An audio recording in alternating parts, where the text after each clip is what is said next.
4 years old, our house burned down. Insurance didn't cover paying off that mortgage. So fortunately, my mom was a nurse and she was able to work a ridiculous amount of hours, some 80 hours a week, and pay off that mortgage while still finding us another place to live. So I've been fortunate to have a lot of really good role models in my life. Obviously, my mom being at the top of that list. Okay. When all is good, why rock the boat when my child support's low? Yes. I've run her as well. We know who it was filed by.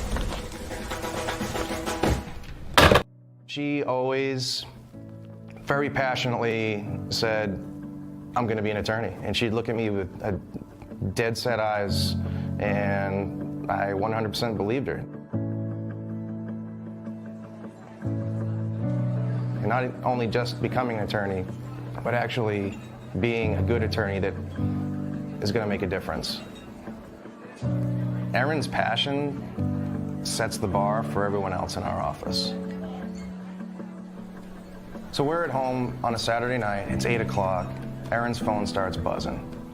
It says a lot of our staff who's feverishly working to prepare for the cases that we're going to handle that next week. They share Erin's passion, and it's contagious, and it's been spreading through our firm. All right, thanks for staying so late. All right, I'll talk to you tomorrow. Bye. I love doing family law. I feel like It's good. What should I do? What should I do? What should I do? What should I do? What are my rights? What are my rights? What are my rights? A legal course of action. A legal course of action. A legal course of action. A legal Morse of action.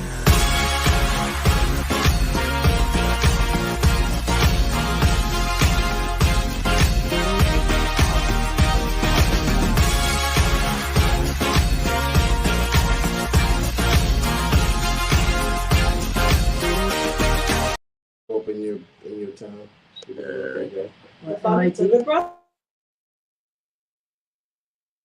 Well, he's like, catch me if you can. All right, ladies and gentlemen, boys and girls, children of all ages, welcome to a brand new episode of Legal Morse of Action. This is Patricio, a.k.a. Rocky. And as always, I'm joined by Attorney Erin Morse. Hey, I don't think you're Rocky on this show, but you can be whatever you want. Thank you.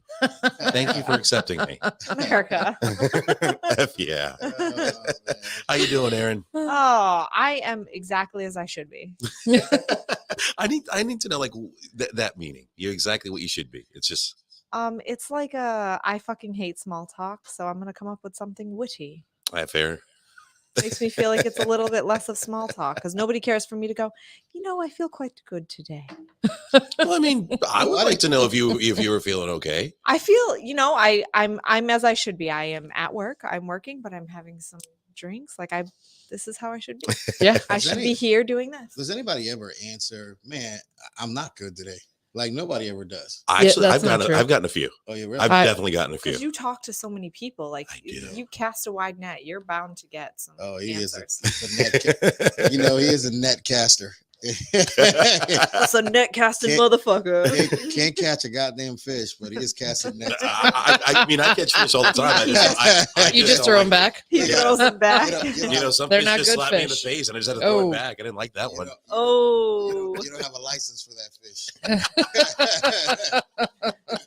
Oh man! But on today's show, we're sitting down with, I would say, friends, clients, colleagues. They everything. Have a lot of hats. Friend first. So I would say, Erin, you wanna introduce our peoples in studio? Yes, Trish and Carlos, who Trish has been a very long time friend of mine. She's known me even longer than both of my children have known me. Everyone else in this room or office or everyone else. And her husband, Carlos. Hello. And they both have been clients of mine. Mm-hmm. I've handled like 3 of Trish's matters. One very contentious matter of Carlos's. And with success on all fronts, as I recall. Absolutely. Now, you see, every time that we've sat down with a previous client of yours, Erin, we want to pry in, we want to get as much as possible, but of course, whatever you're willing to disclose, Carlos. I'm willing to disclose anything you want to know. Oh, let's do it. Like, before you got to Erin, like what was going on with your case? So, it's the craziest thing. So, first of all, I got married when I was 19, and we talked a little bit about it on our podcast. So I got married As theroadtoturns.com. Yeah, so I was actually 20 years old. I met my ex when I was 19. She's 10 years older than me. And then I basically spent, about 8 years trying to make things work, and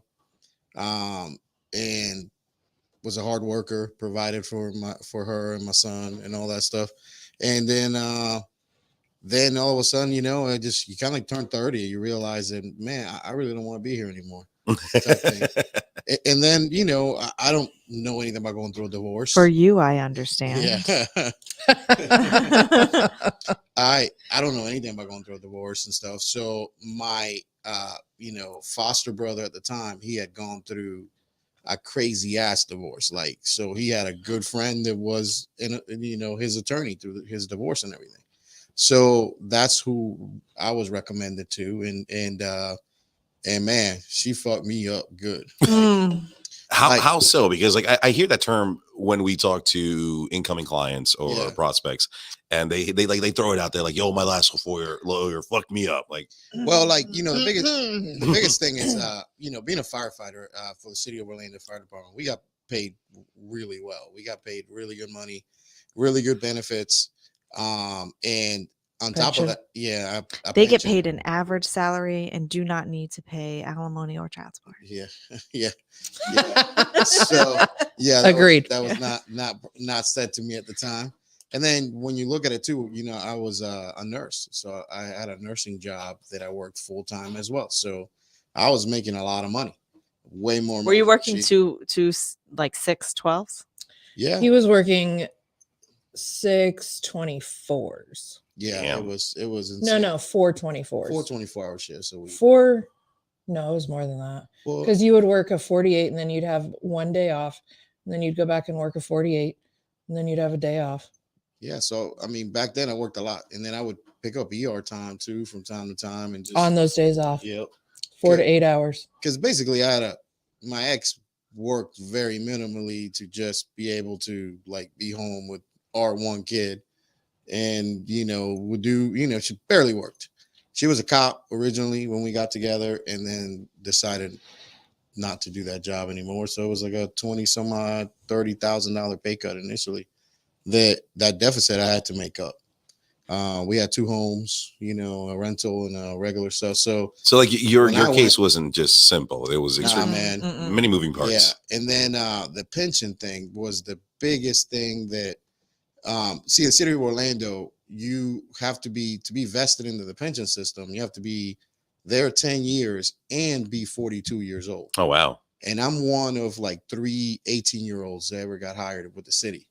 So prior to me, it was like in the 70s that they hired some 18 years. So I'm the only dude in the pension system that has been there over 10 years, but I'm technically not vested. Mm-hmm. So at that point in time, all I was a pension contribution. So I was contributing to the pension system. So what she was entitled to wasn't what she thought she should get. Mm-hmm. So long story short, man, like when we went, it took 2 some odd years too. So we started the divorce process, and she got diagnosed with cancer. Oh, damn. So like, hell. Yeah. So I kind of kept her, I kept her on the thing, on the, insurance and stuff, because her insurance is really good. So kind of got through that whole thing. And then she even gave me the choice at one time. She's like, "You still want to go through this divorce thing?" And at that point in time, I was like, "Yeah, I don't want to stay." Yeah, I don't like it. Yeah. So, and then from that moment on, man, it got fucking nasty, bro. It was just the nastiest, she would move my son out of the house, and she would do it on days that I was working. So I would have to go get him, then figure it out. Got no help, man. I was like a single, trying to figure it out. Like, and around that time, this new thing that may be strange for millennials gets created called Uber. And like, I would Uber that dude a lot of places, like school, back home. It was insane, and it was just, I had to make it happen for a while there. And then we start going through the process, like everything I own, all my accounts, everything frozen. I can't touch. I don't have How does that even happen? I don't even know, but I don't have a single dollar to my name, bro. Like that's the one thing I tell people all the time. They're about to go through a divorce is, man, find a way to have cash, because like when you don't have access to your accounts and stuff, it's insane. Well, for the longest time, I had this $3,200 a month. This is before I was even divorced, like expense, which was her, like money for her to live in some fancy ass apartment that she lived in and stuff, and like child support and all that. I've stuff. seen your income, and Yeah. it's good income. Yeah, but it's not $3,200 a month in Oh, no. support income. no, and like, and you know what's crazy? I don't think her alimony is Yeah, like I she tried. gets, I offered, know, but I know. I know. so But like her alimony is more than, after being a nurse for how long? 20 some odd years. Yeah. She makes more in alimony than I do in 2 weeks. this is insane. That's wild. So man, That's this is the craziest thing. stupid for people to understand this. Like, so for the longest time, you got to figure that every cent I make at the fire department goes to her. So my fire department check would go basically to her every month for years, like couple years before Erin got involved in the shit. And like all that shit's going to her. So at one point in time, like this chief was being an asshole to me at the fire department. Like, well, there's a bad time at the city where I am, the fire department. We had new chiefs. We had a really bad chief that got fired. He's a women toucher guy. And he gets canned. And like, Don't I know him? You may. Probably. Yeah, probably. You may even handle maybe some cases for him. I don't even know. I think I did. And his case was like, I did it so well. It was like a lightning strike. It was like in my office, and I did a couple of things, and they were like back down Maybe. Immediately, like whoop. Yeah, maybe. Yeah. So like this dude actually pulls me in the office and he goes, "What's the deal with you, man?" And I said, "I ain't got no deal, man. I come here, I do my job. You guys don't, and I do my job well. I've always done my job like more than the norm. I'm not an average dude when I showed up over there, so I would do it at a pretty high level of performance, which seemed weird to people that were shitty at their job, like including these chiefs. So they would call me in their office and, they would go, "What's your problem?" I said, something, man, I come here and I've worked for the last 2 years and I don't get $1 from this job. Like I have to go to and the whole thing is that I was always having people hold over for me because I was coming from the helicopter. Mm-hmm. I said, my helicopter job is how I feed myself and how I live. Like this job goes to some woman that I'm not even married to anymore, man. So go fuck yourself. Yeah, you got kind of a raw deal. Yeah. And listen, I think that the best thing I could say, if it's a good Erin commercial is this that like I think I said in the last show is you imagine how many times I would go to court. Like 2 or 3 times a quarter, I was going to court for some bullshit. Wild. Bullshit, man. And she would agree to stuff that he never agreed to. So at some point, this lady started going to court for me without me. I act days that I was supposed to be in court that I had no idea I was there. And she would agree to stuff for me in there. And then she would call me and she goes, "Hey, we owe like $500 in attorney's fees for these people." And I go, "What the fuck happened? What the fuck? Yeah. We were in court today?" And she goes, "Yeah." Did you have any single orders where you owed attorney's fees on them? No, I don't think so. No, I won. And this is where like I want to find out the transition from like what was the breaking point where like I need a new attorney. Well, like I said before, Trish tried many times. Trish tried many times to get me to switch over to Erin. Okay. Well, this is the thing. Like, I get closer to Erin before this. When Steve passed away. And like I first, I go to Erin's house. I go and stuff. And I end up cooking food and stuff for Erin, and we become friends. And like through that time, we had other friends that were clients of Erin's. Yeah. And like they did not understand the boundary of being a friend and a client. and I was basically going like, I basically had figured that I think at that moment in time, I had like 6 years or so, I still have some time that I'm paying money to her, but I figured I'm just going to pay this money and the time frame will be done and, I'll move on. Yeah. But then times get hard. My identity gets stolen. I have all kinds of shit going on. And on top of that, we had the Pulse nightclub thing. Mental health was shitty. And I have a day that I come over to Trisha's and like, And Trishy's like, you should just get Erin. And I kind of break at that time, but I just didn't.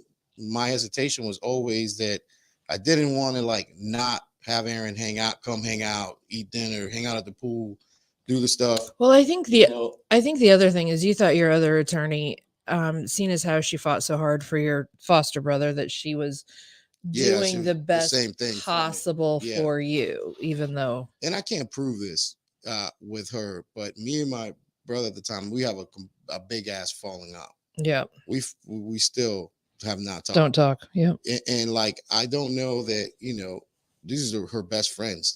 This attorney. I don't know if that job was shitty because I was no longer in good graces. You know, so anyways, like I think that I did the first time I talked to Erin, I made it pretty clear. I was like, hey, listen, if I'm not here in the office or we're not in an official conversation, like then if I call you or call Steve, if I call you, if I call you and you guys come and hang out, like it's about hanging out. Like I'm not gonna bring up my case. And that is admirable, because I know like we've had clients who are either friends of the firm or friends of yours, and any opportunity that they see, like to see the attorney, automatically like, so I had this idea about the case, and immediately it's like, fuck that, man. You being an attorney, Erin, like what's your approach on situations like that? To be honest, like a couple of questions or something like that, when people come and talk to me, I will answer them. I'm really, really passionate about what I do. So it comes to me and it's okay for the most part. But there are some times where I'm like, did you want to hang out? Yeah. Or I'm like, I've had 3 drinks and I don't know. I don't fucking, also, I don't fucking care. I clocked out. Can I be a person and, be clocked out? Absolutely. Sometimes that's hard. And then, the other thing is a lot of times when I hang out in these scenarios, we all have kids, right? I'm bringing my kids here. So my son's here and he's like, what did you do, mommy? Like, why doesn't this daddy see his kids, right? Because, and it's especially kind of weird sometimes hearing this kind of interplay from my son, because my son lost his father. My first husband passed away. So when he hears about parents not being willing to have parents or things like that, or kids like having a father who's alive maybe and they can't see them, or ever like having that bond broken with me, he's like, it like he just has thoughts. Chills about that. You know what I mean? Like he has thoughts about it, right? And he's like, but what about? And of course I have these conversations with him and I'm honest with him and he knows what I do, but he does explain to people that my mom helps families, right? Which is what I really do try to do. And sometimes I'm like, can we not in front of the kids? Like, or also, there's another element to it. Like there's another like practicality. Like this is my time and trade. This is how I feed my family. This is, how I pay. My student loans are really expensive. I came from like nothing, a single mother who had nothing. I had no help. And she made an average income, so I didn't get any scholarships or anything. So I paid for college with loans that I'm still paying, and I have a firm and employees, and like this is this is me at the salt mine, right? So sometimes when people are asking me to do that for free, I'm like, you are taking food out of my children's mouth. You are like, this is how I do it. I get that it's expensive, but because that's just, it was expensive to get here. It was hard. I'm worth it. Right. And that's the other thing. Like I sometimes also in that realm, I have to be like, no. I can put up this barrier because I'm worth that barrier. Yeah. And I can tell people no, because I am worth that. I think that they probably, I think that they should also appreciate it a little bit more. Like Carlos and I were talking not too long ago about things that, like, if people start getting it for free and something that they kind of expect it, they don't really appreciate it. Yeah, there's no, and they don't value any of it. They want to take it from me at all times. I know. They think that there is no time when it can be clicked off. Yeah. And we man, do. There is people that just lack that boundary. And I'm gonna tell you though, the day I went to court, Erin, the first time was life changing. What did the judge say? That dude like paying attention to nobody when you walk in. And it's the only time I've ever felt like a Yankee. You know what I'm saying? I go, this has got to be what Derek Jeter feels like when he steps in. You know, you like the Yankee bat boy is, you know, he walks into the stadium. He walks in with the Yankees in a uniform and shit. Mhm. Nobody knows who the fuck that guy is. So like, that's how good it must feel to just be the bat boy. I was like, God damn, man, this is a fucking win in here. Like I won just in the reception that we got in there, because you know, I never gotten a warm reception from a man in there from that judge. You know, like I was. Oh, is that what we're doing? Yeah. Oh, Yeah. Oh, let me try that. oh, you have. You already finished that. But like, no, going back to the question at hand was like, what was the breaking point where like, this is it? Like, I need to get. This too is that case This where the judge said, I want to say this quote because it was awesome. It is I wish amazing. I had a recording of it. I wish you did too. The judge saw what happened. Some of the case went on, and it was a little chaotic. And I'm like cleaning up a mess. Like Oh yeah. I'm sweeping hard here. And he goes, well, you know what? I don't think I'm going to enter this order in this way as they're asking for it. And he like makes all these changes, way reduces whatever liability that his prior attorney got him into. And she did. She stepped in it. Oh yeah. And he goes, well, you now have attorney Morse. And I foresee this case taking a very big turnaround, and I probably will not see much more of you. And this case is going to be over, and this case is about to take a turn in your favor.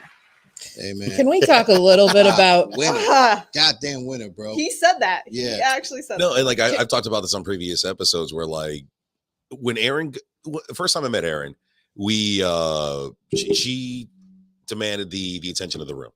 The Oh, second yeah. she walks in. Oh yeah. And one of the things I love about and getting to know her over the few years and, you know, working with her.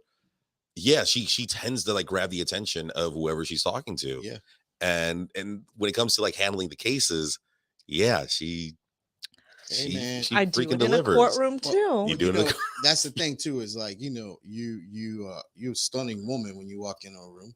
Thank you. And then on top of it, you're great at your goddamn job. Yeah. It's Yeah. fucking. It's like finding out Jesus knew karate. Yeah, Kevin. You're like, damn. You know, this is where Chuck Norris got it. Yeah, this is the truth. You know, it's Chuck Norris's dad. You know, so it was great. Like, but you know, I'll be honest. And he was right. It did turn like that. Oh man, the stress. I'm gonna tell you, bro. I feared every time I would get a phone call or a text from that woman or anything. You know, not just my ex, my attorney. Anytime I heard anything, bro, it would. it was horrible. It would ruin my day. I was done. I was done for the day. Finished. And you gotta understand, man. At that time, bro, I was like just probably weeks, maybe a month or so from trying to kill myself. Like, by the time I get Erin and just my anxiety, everything was bad, man, at that point in time, and and man, it turned for the best. Like I couldn't fucking be more free of that shit or anything, man. It's unbelievable. Like I've talked to my ex in the last few weeks. We've had to talk because of my son. Ugh. And like Right? but like talking to her in person, I get treated different by her now than I did before. Like I just almost like she knows. I was explaining this shit to Trish yesterday, about hockey. Like, in the United States, you fight on the hockey rink. Yeah. That's allowed. Yeah. It's not everywhere else in the world. Mm-mm. It's outlawed everywhere else in the world. But the injury levels everywhere else in the world are higher than they are here in the U.S. Because here in the U.S., like if you have a really good, a Wayne Gretzky, you got a Lemieux that's gonna fuck you up if you touch Gretzky like that. You see what I'm saying? So that's Erin's my enforcer. So like I feel that I get treated different in her because all I gotta do is make a goddamn phone call. Somebody says some shit to me, and somebody's ass is getting kicked. Erin's that ghetto mom that comes out with the truck line, like ready to knock someone out. I just gotta call my Lemieux, Yeah. and I got checked into the boards, and like I guess she takes care of the shit, and I've sent dudes here.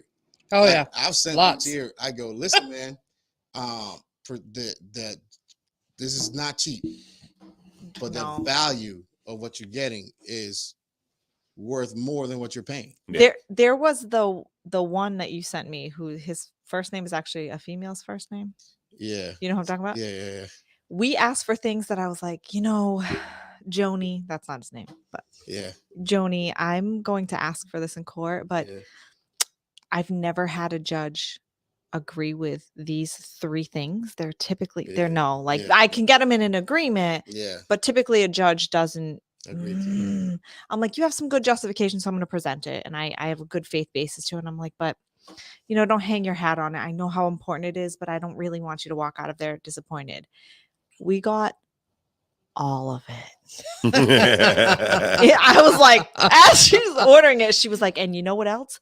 I am going to make the right of first refusal be 2 hours because I think that the mom decided to put the children in daycare so dad can't pick them up on his days off because he has to. Like, she was so angry. She felt like mom put the children in daycare because she wanted, like, instead of him being able to pick them up on his days off, because he's also a firefighter, right? Working that every 3 days. Yep. And she, part of the claim of the other side was this, and I feel like this is the stupidest argument. Part of the claim of the other side was that he works 48 hours. Like he has 48 hours off and 20 on, right? Yeah. So he works every 3rd day. And I made the argument to the judge that I was like, Your Honor, their argument is that his schedule is confusing. I said, but I think It that really insults your intelligence because pretty I much remember hearing anyone, about this. yeah, pretty much anyone can really figure out I work every 3-day schedule. Oh yeah. It's not hard. And I put together 6 months of like what parenting time could look like and why 50-50. I'm like, not only can we come up with 50-50, he still has days off when he doesn't have the children. He works fewer days in the month than he's off fewer days in the month than he works. 50-50 is the most appropriate. She works 5 days a week. Yeah. Yeah. I'm like, this makes no sense. The argument that this is confusing, I'm like, has to fail. Oh man. Because don't let them insult your intelligence. That's why I was like, Your Honor, this is a pretty steep argument to say that you can't figure out that he works every 3rd day. I was like, not to mention that if you Google, I said, and I encourage you to, firefighter schedule A. I said, you're going to come up with 30 screenshots of what those schedule looks like. Yeah.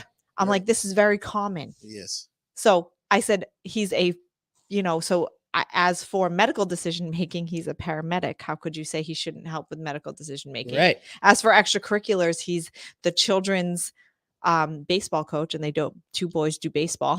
Yep. I was like, an educational. I'm like, he's there to pick them up from school and educated with a bachelor's degree. I'm like, this doesn't make any sense. Wow. No sense. So that was the other thing too. I would coach my son. Like I was coaching his football at the time. Yeah. I was taking him to school, man. And you can tell you, bro, like that kid, he'll do some stupid shit from time to time. Like he's in the army. He just did Don't some they stupid all? shit. And, They do. And but good kid, hard worker, and he's a hustler. And like, but man, like the stuff that the bad parts of that, and I don't say this because I'm divorced to the woman, but like the bad parts of that kid is all her. God damn, boy, that boy can make a situation bad. Just doesn't. When he listens to his mom. Yeah, he doesn't shut the fuck up. Like when he's in trouble. It is shut the fuck up Friday every day. He won't shut the fuck up, and he'll get himself in trouble every day. And I'm like, man, if you just would have not said those 2 things, yeah, you're right, Dad. It would have been better. I'm like, yeah, absolutely. You're an idiot. It's like, but man, I'm gonna tell you though, like she did good by him a lot. He was a good mom. She, like I felt during the divorce that priority changed. It wasn't more for him than more for like her well-being and stability. You know what I'm saying? Like, and I guess trying to put myself in her shoes, like I was the end all be all to her world. Like she was, like lived and worked around me, for everything and depended on me for a lot of shit. And then when I'm not going to be there anymore, like, I guess, that's, I don't know how to be in that situation, like be shattered that fucking way, but damn, she was shattered. And like, so I felt that some of the ass whooping that I was getting, I deserved it, Yeah. And the reality is I didn't. I don't deserve the ass whooping. I was like, I don't see where, am I missing something? Yeah. I don't see that I owed her anything other than what, I had done. I don't see why I have to pay money to somebody when I'm not with them because, you know, we fucked, right? And we Yeah. live together. Like, that's why is that? And none of that shit was explained to me. Like, I definitely know that anytime there's been any decision since I've been with Erin, Erin explains everything to me. Like, she goes, hey, this She has a really good way of Yeah. like simplifying the most complex issue. Yeah. Whether it's with like, oh, you know, a bicycle Yeah. or McDonald's, like you always find one way to like to link it to like, okay, I get it now. You know what's crazy? Can we? Oh, go You know ahead. what's crazy is I worked a ER shift one day in the ER, and the mediator guy came in with like abdominal pain, throwing up, the mediator that we had. And I remember that dude sitting in there, like, and he's looking at me and he's looking at me, and like, you know, I start IV on him, make him, you know, give him medicine, his blood, treat him, you know, fucking extremely well, which I do with every patient that I encounter, regardless of their status in life. You know, I treat everybody with dignity and respect, you know, and he's like, man, I feel really well. Like, I remember, like, I actually had to clean this man up, wash his face. He had vomit in his hair, cleaned his hair and shit, and like, you know, comb this grown ass man's hair. So there we are. He's, man, I really, your face seems familiar. And I said, oh yeah, man, you were my mediator, dude. He goes, oh my God. I said, you know, I swore if I saw you in the street, I would kick your ass. Because after having Erin, I do feel that even then Erin wasn't my attorney, but I knew that there was things that was said in the room, like when the mediator would come in and with my other attorney, and it was the easiest way out is to get me to agree to some of the things that I agreed to. But it was just like they were selling it to me, and that, you know, you get to a point where you're just done. So, you know, I Can we talk a little bit about what your old attorney did to you in court? Well, we did in the old podcast. Well, basically, my old attorney testified against me, and I objected so obnoxiously. Yeah, testified against me in court. I still think So that was the wrong ruling. He didn't let me appeal it. Made a complaint to the bar, and they have not done jack shit about it. That's wild. You know, karma comes to people, man. Like, yeah, it'll come back to her. Let me tell you that wasn't right. She shouldn't have testified. The people that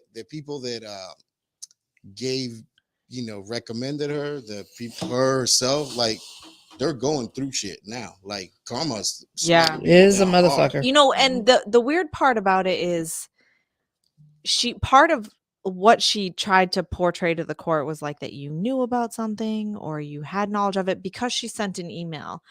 And I take particular issue with that as a whole.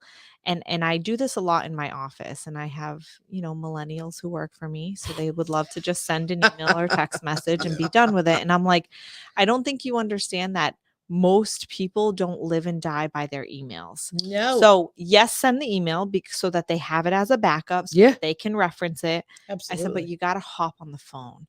I'm like, I know that sounds crazy. I know it's annoying. None of us want to make phone calls. I'm like, but you know, your average person isn't living at their email inbox like you are. Yeah.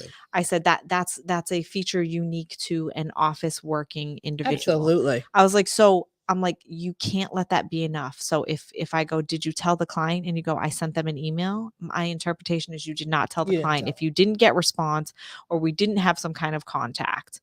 So merely sending an email, in my opinion, if it's not to an attorney or not to like an opposing party who doesn't have an attorney, who we need to kind of make sure that we document all of our communication, like internally, I'm like, you have to get on the phone with them. You just do. You have to like sit there on the phone with them, and you have to go through the comparing a case to like making bicycles or whatever it is that is going to be the way to communicate what this means and the why. Because if the client doesn't have the why or the understanding or some of the law, like yesterday I had a prenuptial agreement that my client was working on, right? And I sat in here and I went page by page. It was a 44-page prenuptial agreement. Shit. God damn. Yeah. So, and there was a case cited, and it was like the seminal case on setting aside prenuptial agreements from like 1987. Okay. So, and I go, if you want to see this case, I'll pull up this case and go over it with you. I will interpret this exact case. You're signing an agreement that includes case law. If you don't understand that, I failed you. Yeah. So, and she was like, well, and she just kind of like, she wasn't sure. So I was like, and I pull up the case and I read it to her and I'm like, this is what this says. And I'm like, let me interpret that. This term is this paragraph. This term is this paragraph. These are how prenuptial agreements get set aside. These would be the fact pattern. I said, I would agree that those are not here, and wouldn't you? And she's like, yeah. I'm like, so you are entering into this knowingly and you are going to be bound by it. And she's like, okay. All right, great. Yeah. So telling her, almost to prepare, like, you should know about all of these things. And it's my expectation that you won't be able to set it aside in the future if you think you're entering into this agreement. I'm like, you have me. And I think that that's probably going to be good evidence that you understood this. I was like, so, these are the other strategies for making sure that you protect your finances, because what is good for the goose is good for the gander. Yeah. If the other party is protecting their finances, she's also an individual who's educated and has a business, etc. Both of them have assets to protect. So the goal here is to make sure that you're also protecting your assets. Yeah. So, yeah. And it's like I tell these kids now, like, don't fucking get married. 30. Have you been an adult for a while and you got your own shit? Right. And then marry somebody that got shit to lose, too. Like bring shit in to lose stuff, and or get a prenup. I got you. Yeah. She does. Listen, I have shit now like that, blood, sweat, and tears that me and Trish have put into a business, and yeah, and it's but I do know that I'm married like that person I should have married years ago. And like, I go back, bro, the first time I ever saw this woman, like, it was like I told her today, I said, I've dreamed about you for like 12 years that we've been together. I haven't never not thought about her in a day in 12 years. Yep. And we didn't I was pregnant with Zoe when he first yeah which I did not Zoe his. Yeah. My ex. I forgot. I'm sorry. My ex would swear, I'm sorry. She swear that Zoe is like my kid. Boy, I was like, she brown, but her dad's brown too. Yeah, right. So she looks just like her dad, which is the funniest shit. I know. Like, she's a good combination of like Trish. Both of your kids have a combination. Yeah. And then it's like, but damn. But the cute. They're cute. Your kids are cute, but your kids are cute. Yeah. Like, I go, damn, like I said, that could not be further from the truth. But when you look at it at face value, like, white lady, brown dude, she has a white kid, and nobody knows what the dad looks like, and then you got this brown kid, athletic as fuck, just like my kid. And I go, yeah, it makes sense. Yeah, it could happen. Except that she was cooking.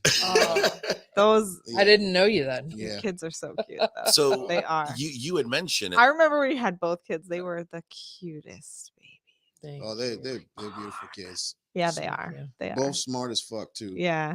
And then that. Yeah. Yeah.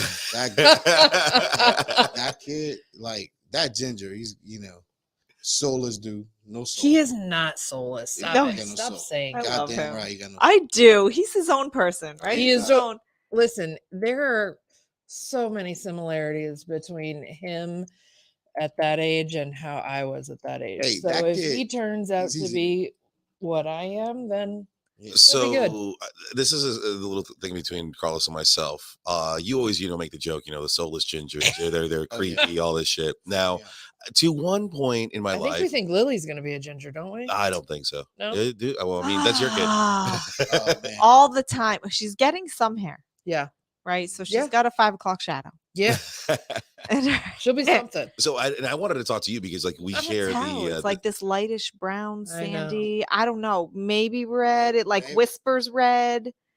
There's she is fair enough. It's going to be a little gingery. My grandfather's a ginger. I have an aunt who's a ginger. My mom is Auburn.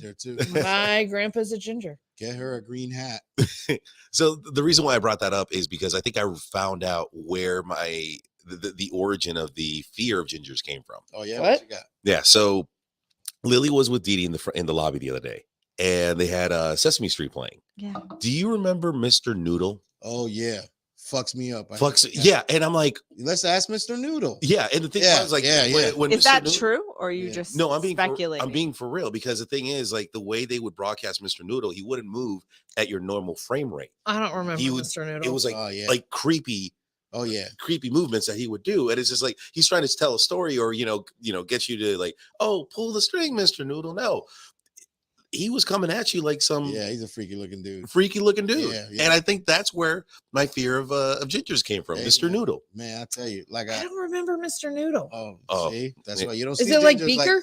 No, Beaker's cool. Dude. This is a real dude. Beaker's a ginger, right? Yeah, but Beaker's Myths about red hair are rooted in fear of difference. Yeah. It's because they were different and it didn't make sense to people, and it started. What do you mean different? I don't know what you're the red talking about. hair. Yeah. Just the red hair. You know, it's crazy because my pops was, my great granddad was a fireman in New York, and he was a darker skinned individual. You can say black; they let you now. Yeah. Well, he wasn't black, but he was a dark skinned man with a Canadian last name. Like, nobody knows where this dude came from. Great granddad. So but they could not eat inside with the other dudes. Like, like they would have to eat outside with the horses and shit like that. I'm holding on to where this is going. Well, me too. Yeah, I'm ready. So, but I think that my fear of ginger is all the dudes that didn't let the grandpa eat inside were all ginger people, all Irish, ginger dudes that just hated their dark skinned man. There's nearly no time in history where the Irish had an upper hand on anybody. Right, anything like socially. Yeah. Till the fire department, the police department. Yeah. Till Boston and New York when they were. I just sent Trish the picture of Mr. Noodle because. Oh yes. You see it now, right? The other thing, like not the Muppet, but the dude behind him. Yeah. Was that what we're talking about? Yes. He's weird. You ever been to a Red Sox game? I don't like Of that course, at all. I'm from Boston. Yeah. So me growing up, every time You we can't go to knock Fenway, Red Sox. I know. Listen, I've been to Fenway Park more than most people that I see with a Red Sox hat on. Like, I asked him to, and I don't think there's a single time that my old man didn't get arrested. That we were there, he would go in that Fenway jail. They would put him in, and my mom. They always let you out. Yeah. It's like nothing comes of that. But my dad, man, would go there, and there's always some white redheaded dude that my dad's beating the shit out of. Like, then they put him. Do you think maybe he was the aggressor? Yeah, he's an asshole. My dad's a dickhead Yankee fan. Like most Yankee fans Yankees are. fan Most and Yankee with fans the. are Yankee fans. I'm sorry. So we go, we take the train from New York to. Are you a Yankees fan? No, I'm a Sox fan. Okay. Yeah, you're a White Sox. White Sox. Yeah. Yeah, you say Sox, and I think red. Yeah, you can't say. I almost thought that too, and then I was like, no, Yeah. Chicago. You got to say White Sox. Yeah. You can't get away with just saying Sox. Yeah, no, you can't. You know what I mean? It's like, and you're like an outcast. And No, because I lived on. How are you not a Cubs fan?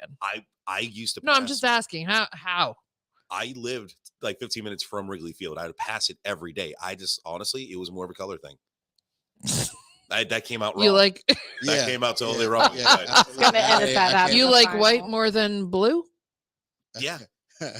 Yeah, I love the combination of white and blue was much more appealing than red, blue, and white, which is American. This is the one thing I have as a true American. Yeah. You have to, and I'm not a Red Sox fan, but you have to go to Fenway Park.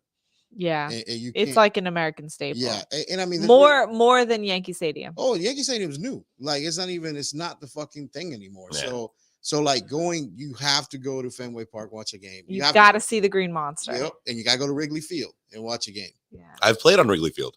Yeah, We talked about that. yes. Yeah, and I've seen it. I've seen games inside Wrigley Field, and then I've been in the stands. There's buildings behind. In fucking Boston, stands. like the pro sports are so important there Oh yeah.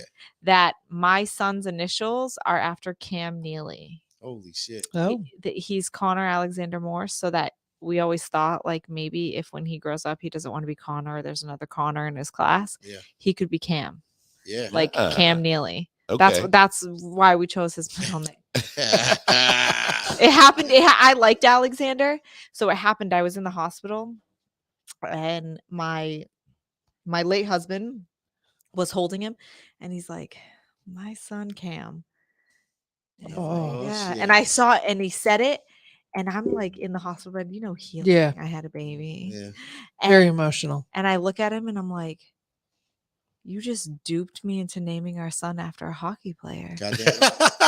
I was like, this happened? And he's like, yeah. Yeah. Because I tried to get his middle name to be Steven. Oh. And Steven, my husband, just was I was like, like, no. no, I think Alexander. And I was Steve's is a like, horrible name. Yeah. I like Alexander. Okay. Yeah. You know, there's another place my dad was. I got kindly- bamboozled. Kindly asked to leave from a Bruins or Rangers game. Yeah. Yeah. So it's so important. My stepdad had all of the big four tattooed on him. no shit. So, and remember how in like the 90s kids in the 90s and kids would wear those like pullover jackets and the Yeah. Hornets one Yeah. was the big popular Mhm. one. Yeah. I had a Celtics one. Okay. Oh wow. My stepdad was like, you are not wearing a Hornets jacket. Yeah. I will allow you to get us. And I thought I was so cool. I thought I was cooler than everybody because I had a Celtics one. Yeah. Yeah, and like you should have your home team. Like I hate people that just don't have their, like how are you a fan of that team? You're not even from there. Right. Like you gotta believe this shit. My grandpa was a scout for the Mets, but he was from the Bronx. He was a Yankee fan. My grandpa was great at he was successful as fuck as a scout in Dominican Republic because he had a Yankee hat. So everybody thought he was a Yankee scout. You got scouted by him, you going to the Mets, asshole. But I share your passion on what you said right there because I always get upset when I see someone wearing a Bulls or a White Sox or something from Chicago and I'm like, oh well, where are you from? Connecticut or Nevada? I'm like, It's great for the Chicago team. It is. But I did have a Blackhawks hat for a long time. Why is that? a Blackhawks game.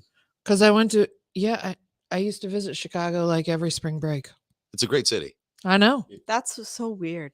Yeah, that I would visit. Well, so one of the girls that I went to college with, my first semester of college, lived in Chicago. So And you're like, we're on spring break, and they're like fucking Deester's pizza, and it would it's cold snow. as hell. It would snow every Yeah, fucking time I was there. I find it odd And I when was people want to like, go to dude, Chicago for spring break. Well, yeah. I mean, we Nobody live does. here. She did. I live here, Mhm. and it's the easiest time to go see her. But So I would go see her on spring break all the time. When you would see someone with, if a Yankees And hat. St. Patty's Day in Chicago. Oh, it's the freaking Oh, best. fucking yeah. amazing. Yeah. That's fucking I've amazing. heard And that's that's really spring good. break. Let's get drunk and turn to River Creek. Rain. Yeah. Fuck yeah. I mean, I may have a picture in my dining room of one of the chicks that I went to college with. I'm holding her hand as she's peeing on like one of the subway tracks or whatever. My wife's classy. Yeah. Yeah. But no, like, Listen, I love Trish. I will allow no negative talk. Yeah. I've seen I love both- you I've too. seen both we're going to your put Carlos classiness. on timeout for 2 minutes. I seen Perfect. I seen both your classiness. You know what I mean? Yeah. I'm classy at all You know, times. At you all know one of times, my I'm a favorite lawyer. things about Erin is like you are gorgeous and you look super classy and you wear red bottom shoes and like, but don't ever cross you because your ghetto will Oh. come right the fuck out. And it is fantastic and I love watching it. Erin's got this one aunt. I love this lady. I love her entire family. I love her entire family. I met They're them. great. Every time I've met the lady, I've talked to her. Is this the one that had the stroke? I love her. Kathy? Kathy. short Kathy. hair lady. Yeah. I love her. So she like it's you would think I just saw her like yesterday, the day before. So we're just talking like Yeah. baby shower. I ain't seen her Ever. in a long time. And I'm sitting there, we're talking like, and then like the first time I met her though, like she's talking about her husband died and stuff. And then I'm like, oh shit, man, you just lost your I'm telling Trish, I'm like, man, you just lost her husband. That dude died years ago. This lady is shit faced and we're talking. It was great. I love that lady. She's funny. She's funny. She's fantastic. I love your family. So I married my new husband and Mhm. I did it. And then I told people. Yeah. I didn't tell anybody I was planning on doing it. I just did it. Yep. And it was really freeing. I'm really glad I did it. I don't regret it at all. Oh, I'm yeah. like, We did the same thing. We I'm didn't like, tell anybody really. This is the right way. And then we had a big old party. Yeah. You know, so that was fun. But my aunt had met my current husband and we were already married. And she was like, didn't know his name, comes up to him and she's like, this is my Aunt Christine. So you haven't met her. But my family is like this. She meets him and she was like, hi, are you my new nephew? And he was like, yeah. And he was like worried that they were going to be like, you guys got married and didn't tell us. Yeah, rah, yeah, rah, yeah. rah. And she's like, I love you. And she gives him a hug and a kiss on the cheek. And she's like, welcome to our family. What's your name? How can you hate a lot of women? Yeah. You know what I mean? Yeah. How can you hate a man that just hit the ultimate scratch off ticket? You know, like you can't be Like, here what do like you that. mean? He hasn't won the lottery. I'm like, He that totally did. Oh, yeah. that man hit a scratch off. That was like, oh shit. Yeah. You know, I came in here to buy a hot dog, and I left with $1 million. You know what I mean? Like that's the shit. I was buying the hot dog. And that's the one thing. That's the one thing I love about Sam because he is so proud Oh, of who he's married. well, Sam, you gotta understand, we're from the same neighborhood. Yeah. Me and Sam, like we grew up in the asshole of Orlando. And when you know, Sam's the guy you talk about in the hood. Oh, Yeah. oh shit. Hey, you'll hear about Sam. He made it. Sam made it out. Sam made it. Like, you got, what? Did he get drafted? Nah. No, he married an attorney. He married an attorney. No. Oh shit. He moved out. That's the shit, you know. He moved on to the east side. Oh, goddamn right. So funny. No, there was two occurrences, and I loved it because every time that we Sam and I go out, and we have a couple, we hammer God. some. He'll always I say, love Sam. "My wife's an attorney," and no Yeah. one was asking. And then we, Oh yeah, you hang a sign. oh yeah, no, I would have a dude DJing behind me, like just scratching it, the whole time. attorney. Attorney. And there was one instance where we actually he was the guest cook for the Killers, Yeah. and I wasn't there you weren't there. I think you were bearing or about to with the baby. baby born already. Yeah. Oh, or maybe I was late in my pregnancy and I was like, I can't do it. I don't feel like going anywhere. And the thing is, we put it out there, anyone can come out and this and that. And We had a great time there, by the way. a Yeah. friend Just go ahead. shows up and apparently like he knows she knows Sam. Oh. And immediately first thing out, he's like, I'm married, I got a kid. Oh, goddamn right. Goddamn right. Get away from me, whore. Get away from me. I don't want you whoring this on me. I don't even want you whoring this on me. And I'll fuck my shit up. I'm sitting on the couch and I'm like, Sam, you haven't drunk yet. What's going on? Why the announcement? Hey, got to let people know. I said, don't fuck my shit up. No, sure. I got a country club membership and shit. I got a lifestyle now. You know? I've learned how to play golf now. Yeah, stay away from my ass. He's playing boating. golf and bringing kids Yeah. to a private school. Yeah. Before we run out of time, No. Carlos, Have you ever, before we move on from this topic, this is like a YouTube video or a video somewhere where this guy is like training to be married and there's like an attractive woman on a treadmill behind him and is trying to like entice him and he's like, no thank you, and he's on the and he's like, no thank you. Goddamn right. yeah, And like there's a woman who's like, so then she's standing in front of him and he's doing a workout and he's doing this workout where he like, you kind of cross over and he's like, I'm not interested. Like, I'm not interested. Hell yeah. That's So how you do it. Sam is on my live Instagram and he just texted us. She went, no, thank you. Yeah, that's He's I on the- see. I love you. goddamn right. That goddamn right. Sam made it. and that's the proper attitude and behavior to have. When you found your I'm number gonna tell one. you, bro. Like temptation's out there. Yeah. You know, it is out there, and you do it. And like I've told this before on the podcast. Like, even though you don't learn your lesson sometimes as a dude, like I'm gonna tell you, I learned my goddamn lesson. So fuck up on Trish, and we break up, and it's the most miserable 6 days of my whole entire life. I've broken bones. I've lost my father. I've been through some fucked up shit. divorce. Yeah, not even that. I was still not as miserable as I was those 6 days. That amount of pain and shit, I remember that every time some ass gets thrown at me. And I get some ass thrown at me all the time. like teaching a class. You're a male nurse. Yeah. Hey, that shit is every license to fucking where. That's a license to hand out dick. And like it is. And I go, no, thank you. Nope. No, thank you. No, thank you. Yeah. I'm gonna tell you, man, that pain. She's a goddamn succubus. It's the most miserable I've ever been. And like, there's a dude named Richard Schaefer that I work with on the helicopter. And Hi, Richard. That dude would look at me like, he's like, dude, I don't know what you got to do. Do you want me to talk to Trish? It was like. I was miserable. He was like, you ain't right. I didn't give a fuck. Oh, no. I went in, I didn't give a fuck. I'm like, it might as well all been done at that moment in time, dude. And it was Christmas. It was Christmas time. Yep. Hey, daddy knows. You son of a bitch. Yeah. The right word right here is I'm sorry. Yeah. No, it is. Listen, I'm sorry all the time for that shit, but I learned my goddamn lesson from it. And, it's one of those things people ask me why I did, just because I could.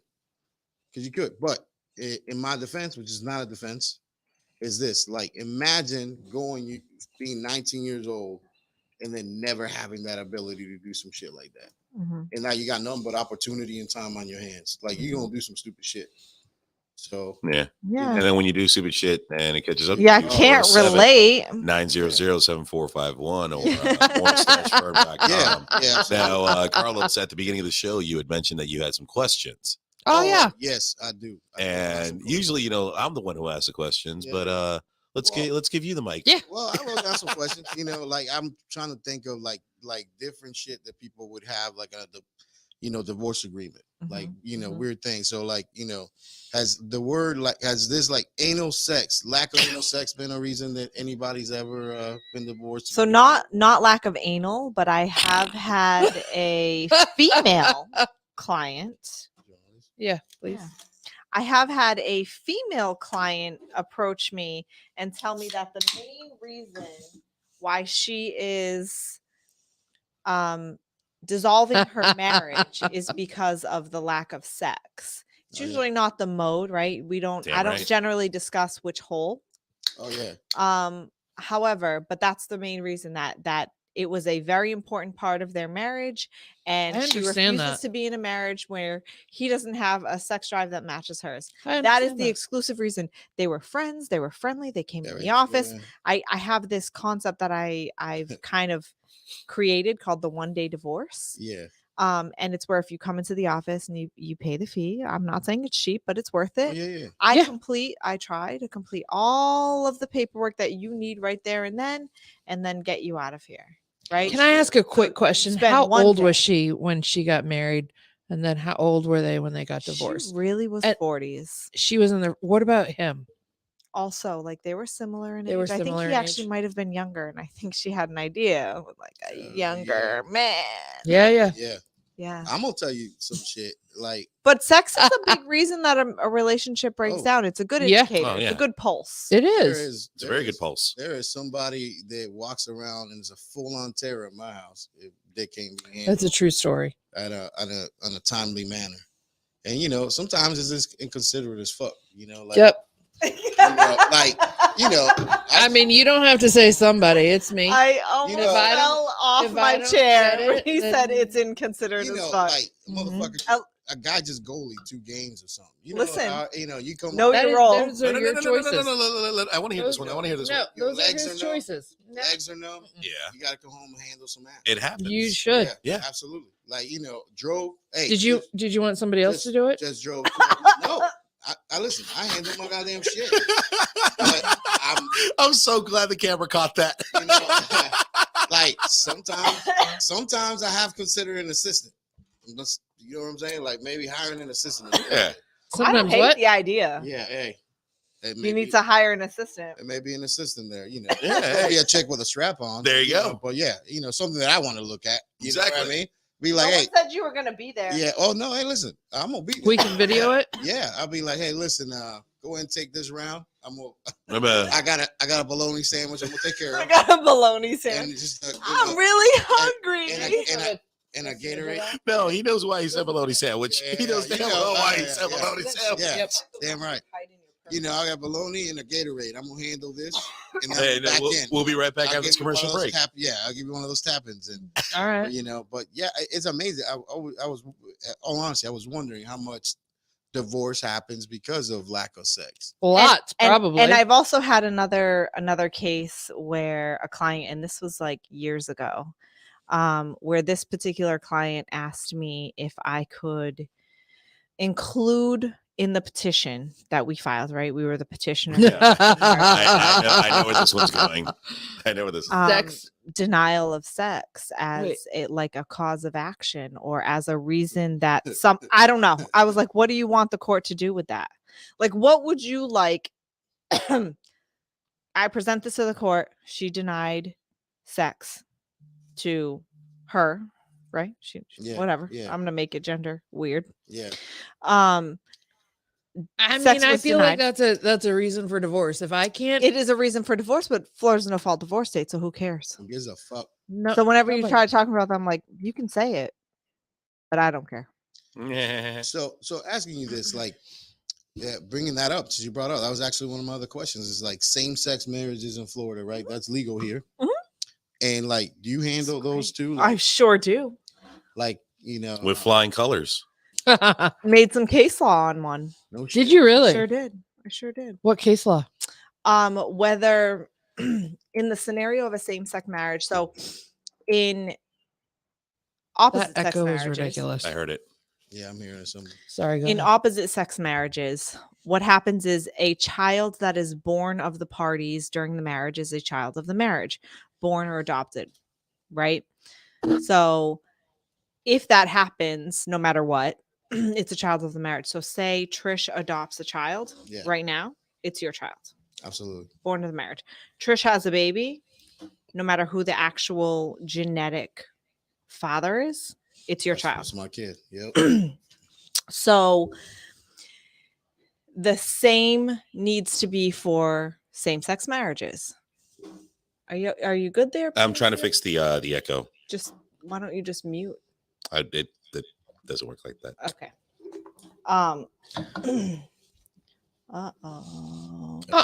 This and I shouldn't have. Floppy stand. Yeah, it's Floppy stand. not flaccid. We don't like that. We already talked about that. Okay. So so the same idea should apply to children, and this particular couple had 2 children were born of one of the wives before the marriage, and 4 children were born during the marriage. Oh, Opposing side tried to say that the 2 children born before the marriage were marital children. We said they weren't. Also, we were trying to argue, and it got kicked back to the court, so they had to like reanalyze. We're trying to say that like the children born during the marriage were of the wife, right? Of both wives. Yeah. However, the biological father was actually and like a person, right, that she had sex with. oh, So this person was in existence. So the court had to make a determination on if that person who created a baby by sex, which is normal, right? You still could claim paternity action, Yeah. was the rightful parent. Oh, And the shit. court said, you need to go figure that out, state court. You need to get your shit Because you know, if he's playing ball in this, we're gonna have to He's got rights. he could argue Yeah. for it. did he right? want rights? You know, that was unclear. Really? Yeah. Man, like, it's got to be. So complicated. Yeah, it's got to be confusing as shit. You know, I had a lieutenant at the fire department that his wife was also a lieutenant at the fire department. Mhm. And she had an affair with another fireman at the fire department, which like a kid was born. At Like- that point, the whole department should adopt. Yeah. Yeah. So Everyone gets a kid- different custody day. Yeah, a kid's born from, you know, nobody knows who's like, this kid does not look like her husband. It looks like But the dude. legally, it's her husband's child. It was his kid. Yeah. And even I think they did find out that the kid was not his. This man. You can deestablish. Don't worry. Yeah. If that man was my client, It would not be his kid. 407 Unless he bonded with the child, right? Yeah, and I think he did by the time the kid figured out. Then I got you. that That's your shit, kid. You know, and that's his. You know, What's your strategy? I got you. yeah. But you know, like my stepkids, you know, like they're my kids too. You know, I have a sense of responsibility for them. That I love your stepkids. Yeah, I love them too. Me I love too. them Like some people want to get choked out from time to time. They're my real kids. Yeah. I still love them. I love Yeah, them. like I do. I see them and I'm like, you don't know how much I love you. I just love you. Hey. I try. I'm like, don't be weird. Don't be weird because they're. You can totally be weird with them. You're It's older. fine. I am all the time. They're probably like, what the hell? I love them. I do. I see them and I'm like, and I'm like, don't be weird because they're like kind of getting into the adolescent age. Oh yeah. So I'm like, don't be weird with them. They'll never talk to me. Yeah, those. I just want to be like cool with them. So I she try to just be scares like the cool. The Zoe scares the living shit out of me. She's gonna be the shit. She is gonna be. I got a job waiting for her. I'm gonna throw her a quinceañera. You should. No, well, we have to. She's not there yet, though. I How old is she? 11. If she's 15, She's almost 12.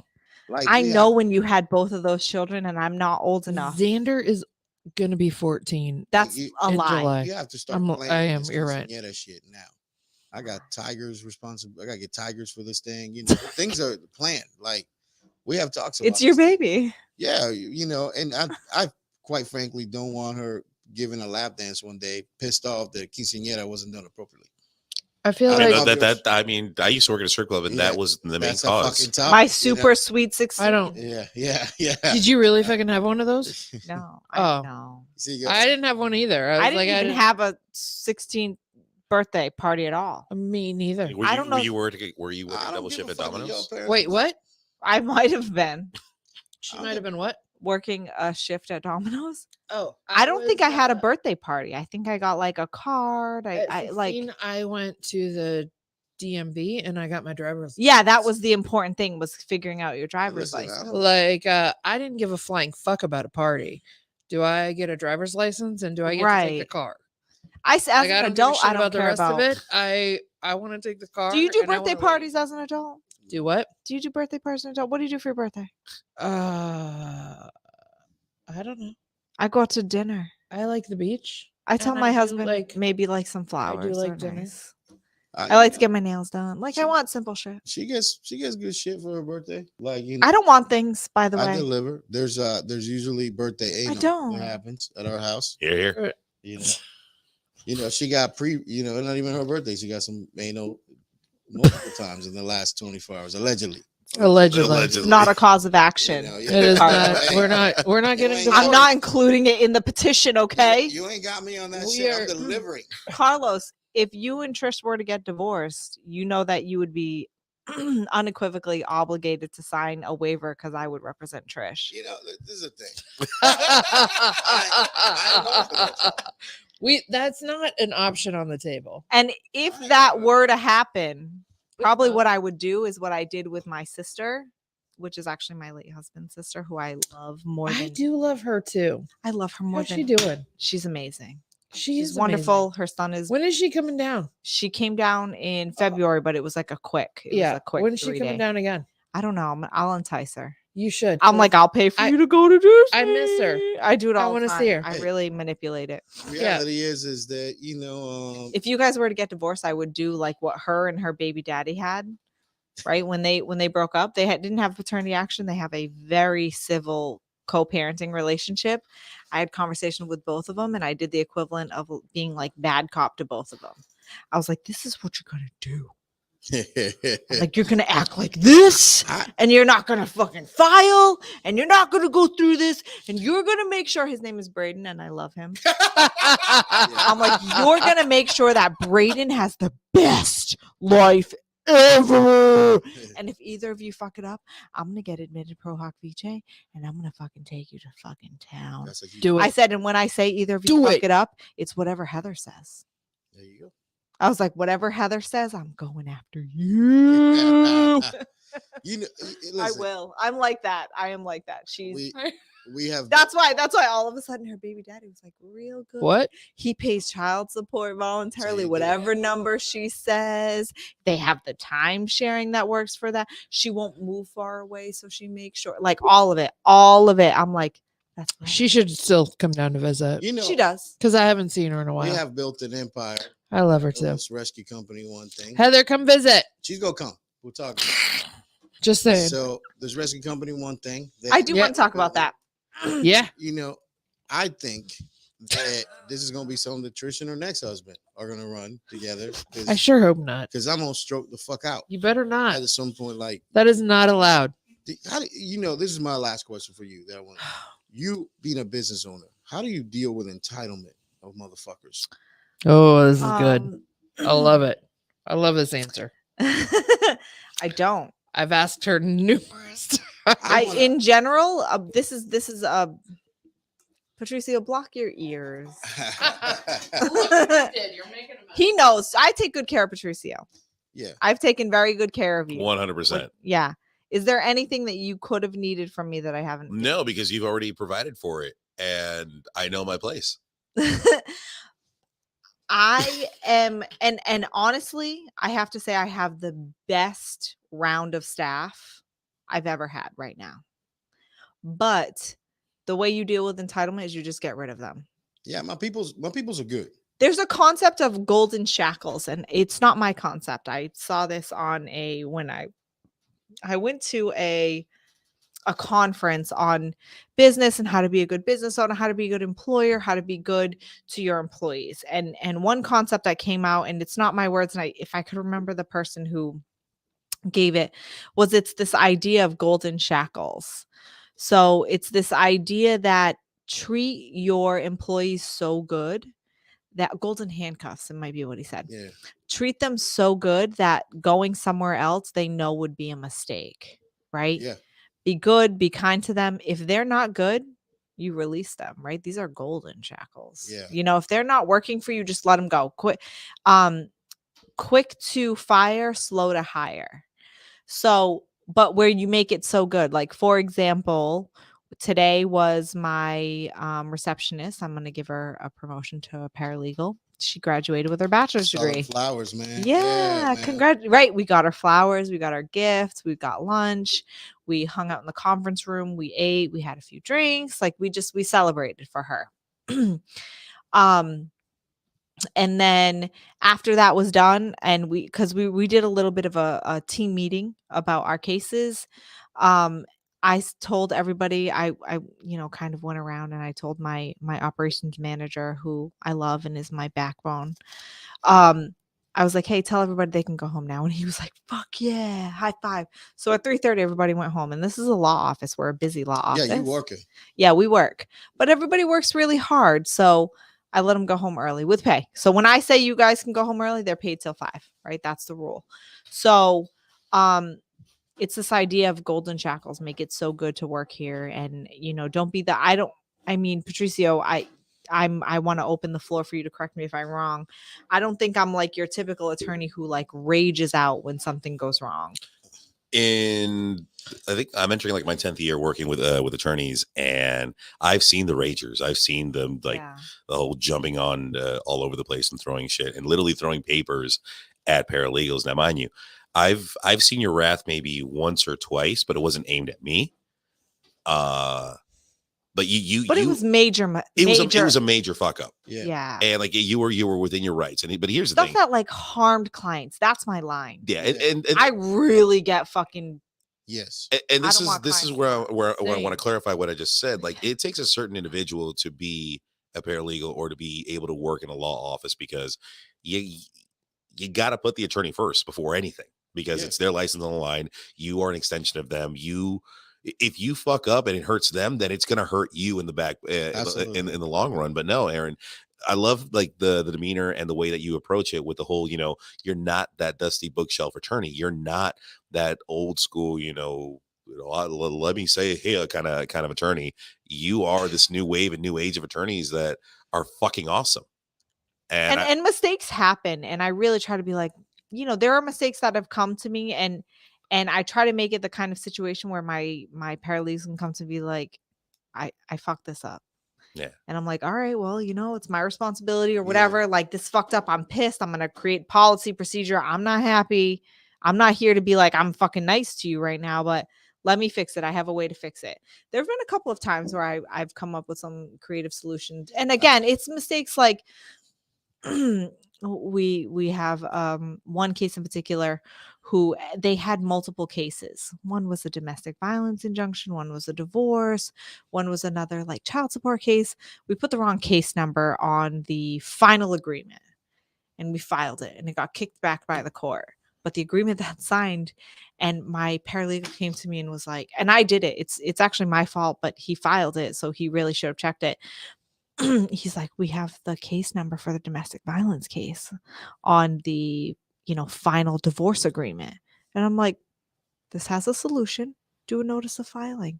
The agreement still stands. Yeah, it's still that's a typo, and the judge is going to understand that. And I'll take responsibility for it. He's like, I know I prepared this agreement for you. You asked me to. I put it together, and I know that's not something like I can't memorize the case numbers. My cases are my clients, right? Yeah. My cases, they're people. It is. It's Sally people. Jones. Yeah. It's a Sally Jones case. But I don't know the number that goes with that. I don't know the case number. I don't even know my internal number. Yeah. Like, I understand my staff puts it on there because it's there. I don't know it. Yeah. So for Sally Jones, for the Sally Jones case, I'd have to go look up Sally Jones internal number or their case number. So, that's why that fuck up really could happen, is because my case is the people, right? Is the people, their names, who they are. So, and I my client isn't upset about it, and I explained that to them. I'm like, your client is the Sally Jones. Your case is the Sally Jones case.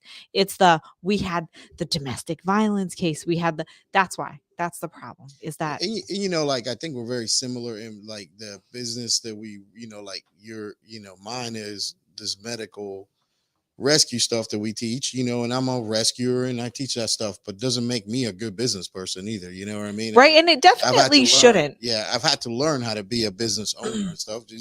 You're an attorney. It doesn't make you a business owner. You know what I mean? So, and I don't know, is that a part of law school, showing you how to run a company and stuff like that? Not at all. It doesn't even really, when you get out of law school, they don't teach you in any way how to file a motion.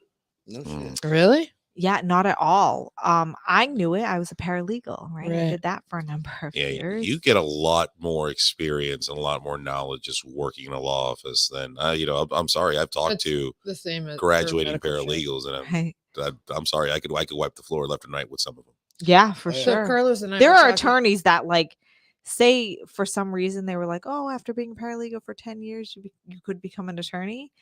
If you went to court against some attorneys, that you could clean up against. Oh, for sure. Oh yeah. I mean, listen, man. I testify against doctors. I do stuff against them all the time. And there is a couple doctors I work with them at OMC. They see me across the table from them. They're like, yeah, you need another expert. I make it a pride on deballing a motherfucker with their shit. I had a pharmacist I went up against a thing one time on a case that I worked. That's their job as pharmacists. They hire me to basically, as a nurse, they would administer medicine. And they go, would you ever give these two drugs together? Well, no, I would never give those two drugs together. Well, the pharmacist packaged it that way. And they're wrong. I said, that's fucking stupid. And the pharmacist disagreed. Pharmacist works at OMC. So allegedly, I may work at the same place. And I ran into that person months later, and they go, man, I never knew that shit existed. Those interactions and that medicine existed. And I go, yeah, man, I got taught that shit in nursing school. I'll what meds were they? It's actually a really simple thing. It's like aspirin and a diuretic. You're not supposed to take your diuretic and your aspirin at the same time. The aspirin deactivates your diuretic. So you should take your blood pressure medicine, your diuretic, at during the day, and you should take your aspirin at night. Normally, most people take their aspirin in the morning time. Normally, they do. So the pharmacists, the package, they put those pill packs together for old people. Mm-hmm. Do you know how often they schedule aspirin and diuretics at the same time? Yeah, all the time. All the fucking time. All the time.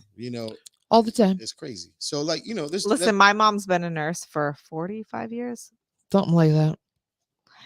So I I'll never go to the emergency room unless it's a real emergency. Oh yeah. Well, Your eyes you also know a few emergency room nurses, Right. and you may have Yeah. worked in one for Hey, a Erin really called me long one fucking time. time. We just had a conversation with Dan Fox from No, Carlos Fine is and about to Angie. tell a good story Go ahead. that for it, is go very for it. meaningful to me. Erin calls me one day and said, babysit.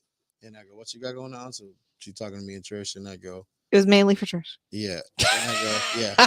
Sorry.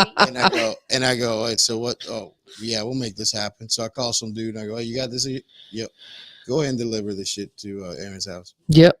And he go, where now? Like, Yeah, right now. yeah. Like, I know it's 9:30 at night, I'm but like, yes, right fucking now. Like, I'm like, if you're breathing for your mother right now, you're going to give that to somebody else and you're going to go deliver this shit over this house because you're the closest person there. So go now.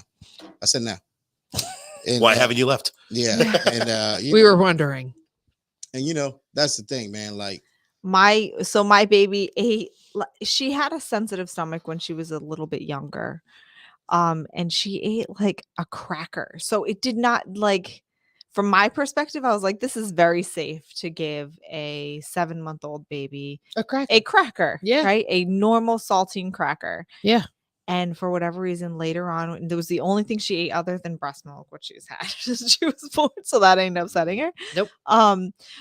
And she's like sick. She's like, she can't stop puking. She's like getting tired and she's not doing good. I was like, Trish used to work at Arnold Palmer. So I call her and I'm like, this is making me concerned.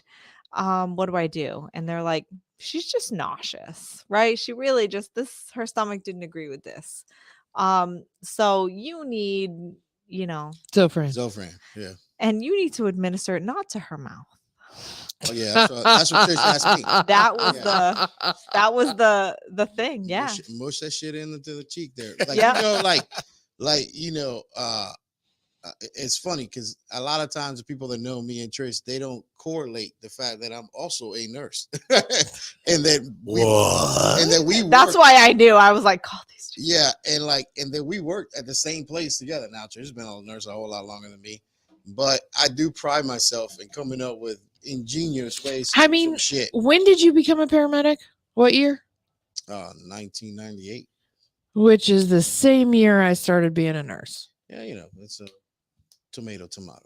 I'm just saying, but either we way, both but have been doing this for a day or two. It's kind of cool to be able to have that exchange with certain people that have like man. that certain ability. Dude. Because like I know if something were to happen, like I remember calling Erin a few months ago, literally middle of the night because something had happened. And like I needed some legal advice. Oh, I thought you were going to say medical advice. I was like, you called her for medical advice? She's never steered me wrong. So I've given medical advice on an occasion, and I was right. Yeah. Oh yeah, you were on that one. What'd you say? Put some ice in your eye. Wear a condom. Wear a condom. That ain't your baby. That ain't my baby. No. Yeah, time doesn't match. If it is, you're getting full custody. Yeah. Oh man. But no, it's cool that you guys are able to have that exchange and that friendship and I mean that fellowship that I love the relationship that you and Trish have. Witnessing during the podcast out and just being social or just here in general, it's lovely how you show love and respect for your partner. Oh man, it's my whole world, man. It's my whole world. Same. She deserves Yeah. it. Oh, yeah, damn right. Like well, what people don't know is that I have this company, right? Mm-hmm. I have this company that that is born out of like Trish gave up her company so we can grow. She this did. thing. And you know something? And it's a company I find value in. If it wasn't if it wasn't for the cookies, like Trish had a cookie company. And that's how we initially start talking to each other because she's giving me free cookies. And like how we like if it wasn't for the cookies, we really don't speak to each other. We never end up here. And they're really good cookies. Like the world is really not not the same. That's true. But she's maybe one day when we get our own actual facility, we'll bring the cookies back. But we end up she ends up giving up that thing that she loved and put a lot of work, Well, I think this is worth talking about. First of all, because I love the cookies. But what kind of very specific cookies they are and why a nurse creating these kind of cookies has a lot of value for the world. So like when I was breastfeeding both of my kids, I had a really hard time keeping up with them. And and then I also had that enzyme in my milk that you had to boil the milk before you freeze No, it. you never told me that. What the fuckity fuck? Yep. That's awful. Yeah, so I had to boil all of the milk that I would try to freeze. So And it only appears when you freeze it, right? correct. Okay. So like if you don't have to freeze it, it doesn't show up. But if you freeze it, when you thaw it and try to give it to the baby, it's rancid. Like it's it smells horrible. Yeah. Like Babies Xander will wouldn't eat reject it. He was pissed off, all of that stuff. And then I finally figured out that I have to boil the milk before I freeze it. Fantastic. Anyway, I always had a hard time producing enough milk for them. Unless they were breastfeeding. Right, direct. So right, yeah. If they were breastfeeding, then it was fine. But if I tried to pump, I would probably get half the amount that I would get if I breastfed. So I ended up making these cookies that are lactation cookies. And goddamn delicious. and let me explain what they are. When I often called them to my husband breast milk cookies. Yeah. And I think initially first he thought they were made with breast milk. Most people did. They are. I also thought that, and I go, God, man, I've been missing out. I love the titty milk is good, makes good cookies. They are. they have certain. No, they weren't making. No, nobody would ever put those in fucking cookies. Let me tell you right now. I mean, some people do, but we did not do that. Very few. Come on, that is I'm so sorry, valuable. I'm asking questions because I understand, but breast milk is so valuable for gold. feeding the baby. I watched Dave Chappelle. That putting it in a cookie is a fucking damn waste. Mm-hmm. So Sam goes, I've eaten the shit out of them. Oh yeah. So it'll only make his mouth water more. Yeah.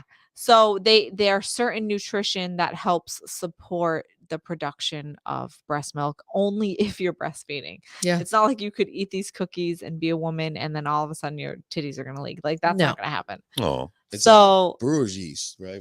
Well, it's a few things. It's oatmeal. It's these things that they call galactagogues. Yep. And it's oatmeal, brewer's yeast, and we used oat flour instead of white or wheat flour. The cookies and all of those things. Did you do fenugreek in any of them? We didn't. No. Because sometimes fenugreek tends to be have issues with babies' bellies. Oh, okay. Man. Well, they were delicious. They are really good. They are. And we used to get fresh organic brewer's yeast from the Orlando Brewing Company. That's awesome. It is just when you do make beer, they just dump that off as garbage. Right. So we would give them cookies and they would give us fresh organic brewer's yeast. Yeah. Wow. And so if you are not breastfeeding, these cookies are just tasty, delicious, just very tasty. And I really like your glasses. Well, thank you. Let me tell you about this shit. So this is what happened. Trish shows up one day and she goes, "Hey, try this." Now, mind you, I made everybody in the emergency department do that. I've been eating delicious breast milk cookies for. No, you haven't. For you had not been eating breast milk cookies. Well, what I'm saying is, I had the good maybe cookies. Delicious cookies. I had the good cookies. Mm-hmm. And then Trish goes, "Try this cookie." And it's the nastiest fucking thing. All right. Yeah. That's story. This is the story I'm telling. So Trish comes over and she goes, "Try this thing right here." So I think it's just a cookie she just made. And it tasted like, I don't know if you ever licked an Ethiopian's ass. I have never done that myself, but I imagine this is what it tastes like after the motherfucker just ran a marathon. It's a Kenyan's ass. It's rancid as fuck. It was horrible. It was the worst. What kind of was it a cookie you made or you didn't? No, I didn't make it. I tasted these competition cookies, and I took a bite of it. I'm still a breastfeeding mother, and I won't buy other cookies. I tasted a piece of it, and I spit it out as I was walking out of the store. I was like, "This is the worst thing I've ever had in my entire life." But back to the original thing though is she gave up this thing that brought us together. She gave up this thing for this company to exist, and it grows, and it's grown like where we work. Well, we help teach people how to save. I was just gonna say, Yeah, like, you man. guys are Yeah. a Like, we have never-ending additional education to paramedics across Central Florida and the state, and sometimes outside of the state. It's a finishing school. Yeah, man. We got like people calling from like the Virgin Islands and shit like that for like classes and stuff. But we've had people like come back to us numerous times and Yeah. say, you know what? Like, I was able to get this airway only because of the things that you have we taught get those us. quite a bit, and those are the most like awesome. I've been a medic for, I don't know, 5-10 years. I learned how to do So an wait, emergency so amputation because because of you guys. Trish had a business of her own, you felt like you had an opening that you could make a business? Is that No. am I No, be honest with you. So me and my best friend started this company, and then my Trish is your you best know, friend. yeah, well, she is, and then Second best friend. yeah, and then my Josh's mental health got so bad You're probably that my best friend. that stuff You're mine too. that I would have to do that he would do, like now I'm having to do, and it was causing like so much shit that like Trish stepped into those shoes and she started filling those things. But in order for us to be able to do the stuff that we're doing, like the cookie company had to go, like we couldn't keep it. It's either one or the other, and That's the way the cookie crumbles. yeah, Bruce Almighty.